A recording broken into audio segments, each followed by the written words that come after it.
अब हमने प्लांट्स के तमाम रिप्रोडक्टिव स्ट्रक्चर्स, तमाम मैकेनिज्म्स और इवन के सीड जर्मिनेशन और उसकी ग्रोथ के बारे में भी पढ़ लिया है। यहाँ तक प्लांट की रिप्रोडक्शन और उसकी डेवलपमेंट एंड ग्रोथ सारी कंप्लीट हो गई है।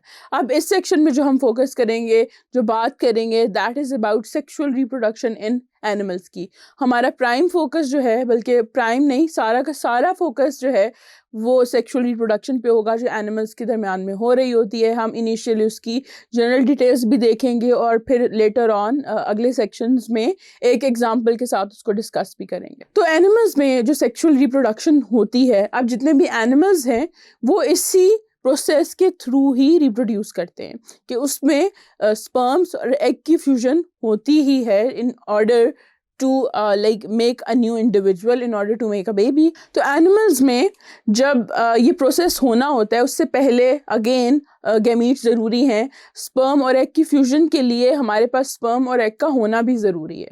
तो वो कैसे बनते हैं, वो कहाँ से आते हैं, उस प्रोसेस को हम कहते हैं गैमीटोजेनेसिस, या सिंपल वर्ड्स में कहें तो that is formation of gametes. The formation of gametes is called gametogenesis. In this process, diploid gamete mother cells undergo meiosis and form haploid 1n gametes।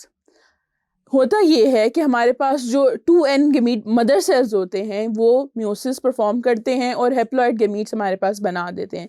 वो जो गैमीट्स हैं वो मेल भी हो सकते हैं यानी कि स्पर्म्स, और फीमेल भी हो सकते हैं यानी कि एग्स। हमारे पास जो गैमीट्स बनते हैं वो स्पेशलाइज्ड स्ट्रक्चर्स या स्पेशलाइज्ड ऑर्गन्स में बनते हैं। उन स्पेशलाइज्ड ऑर्गन्स को हम क्या कहते हैं, गोनाड्स। अब मेल और फीमेल जो गैमीट्स हैं वो डिफरेंट स्ट्रक्चर में प्रोड्यूस हो रहे होते हैं। स्पर्म्स जो हैं हमारे पास वो मेल गोनाड्स यानी कि टेस्टीज में बन रहे होते हैं, जबकि हमारे पास जो ओवरीज हैं वो हमारे फीमेल गोनाड्स में आते हैं और एग जो है वो ओवरीज के अंदर प्रोड्यूस होता है। तो इस तरह से एक क्लियर डिस्टिंक्शन है मेल और फीमेल गोनाड्स की, मेल और फीमेल रिप्रोडक्टिव स्ट्रक्चर्स की भी। जो टेस्टिस के अंदर स्पर्म प्रोडक्शन हो रही होती है उस पूरे प्रोसेस को हम कहते हैं स्पर्मेटोजेनेसिस। नाम से भी आपको पता चल रहा है कि स्पर्म्स प्रोड्यूस हो रहे हैं, तो उस प्रोसेस को हम स्पर्मेटोजेनेसिस, जेनेसिस यानी किसी चीज़ का जनरेट होना, क्रिएट होना। ऑन द अदर हैंड जो प्रोडक्शन ऑफ एग सेल्स है जो ओवरीज में हो रही होती है, दैट इज कॉल्ड oogenesis।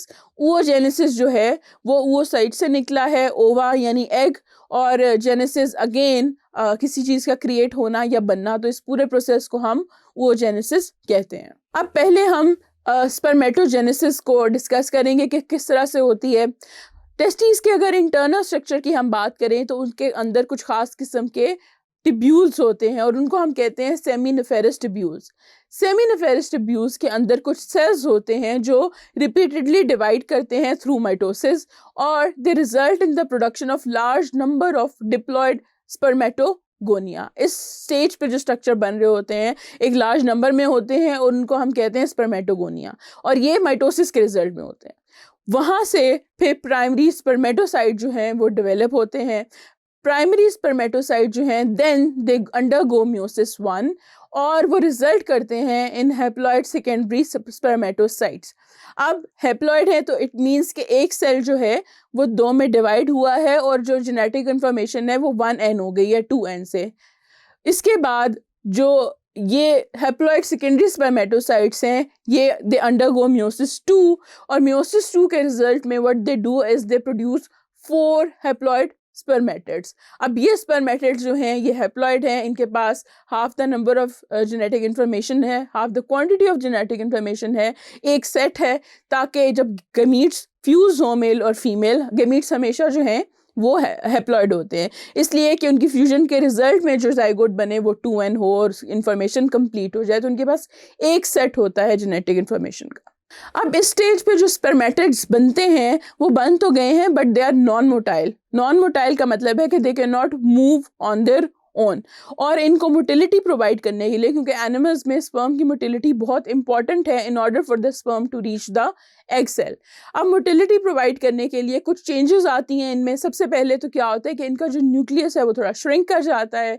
उसके अलावा कुछ और नए स्ट्रक्चर्स भी परफॉर्म होते हैं। आप जैसे कि इस डायग्राम में भी देख सकते हैं कि एक कॉर्नर डेवलप होता है जिसको हम एक्रोसोम कहते हैं। उसके बाद एक टेल डेवलप होती है। टेल बेसिकली मोटिलिटी प्रोवाइड करने के लिए होती है, और एक माइटोकॉन्ड्रियल रिंग भी बन जाता है। ये सारे के सारे स्ट्रक्चर्स जब एक स्पर्मेटिड में डेवलप हो जाते हैं, after all these changes, that spermatid is called a sperm. और ये लार्ज नंबर में प्रोड्यूस हो रहे होते हैं, तो स्पर्मेटिड्स जो है वो स्पर्म्स में कन्वर्ट हो जाते हैं साइमल्टेनियसली इसी प्रोसेस के थ्रू। फिर दूसरा जो प्रोसेस है दैट इज ओजेनेसिस। ओजेनेसिस में क्या क्रिएट होना होता है? एक एग सेल। अब ये शुरू कहाँ से होता है? ओवरी से शुरू होता है। अब ओवरी जो है उसके अंदर कुछ स्पेशलाइज स्ट्रक्चर्स होते हैं जहाँ फॉलिकल्स होते हैं। अब फॉलिकल्स के अंदर क्या है? हमारे पास डिप्लॉइड ओवुनिया है। ओवुनिया एक स्ट्रक्चर है जो कि लेटर ऑन कन्वर्ट होता है प्राइमरी ओवोसाइट्स में, और जो प्राइमरी ओवोसाइट्स हैं वो डिप्लॉयड होते हैं, यानी उनके पास जो जेनेटिक इन्फॉर्मेशन है दैट इज 2n। अब इन प्राइमरी ओवोसाइट में से एक ओवोसाइट जो है इट अंडरगोज मियोसिस 1, और उसके रिजल्ट में हमारे पास दो जो हैं वो हेप्लॉइड सेल्स बनते हैं। अब जो हेप्लॉइड सेल्स बनते हैं वो दो डिफरेंट साइजेस के होते हैं, एक स्मॉल होता है एक लार्ज होता है। जो स्मॉलर सेल होता है हम उसको कह देते हैं फर्स्ट पोलर बॉडी, और जो लार्ज सेल होता है उसको हम बेसिकली कहते हैं सेकेंडरी ओवोसाइट, और यही आगे जो है अगली स्टेज पे जाता है। अब सेकेंडरी ओवोसाइट जो है वो मियोसिस 2 कंप्लीट करता है, और उसके रिजल्ट में 2 हेप्लॉइड सेल्स बनते हैं। जो 2 हेप्लॉइड सेल्स बनते हैं उसमें से एक जो है एक सेकेंड पोलर बॉडी होती है, और उसमें से एक जो है वो एग सेल होता है। That is the final product, और उसके पास जो जेनेटिक इन्फॉर्मेशन होती है दैट इज 1n, क्योंकि वो गमीट यहाँ पे पूरा मुकम्मल हो गया है।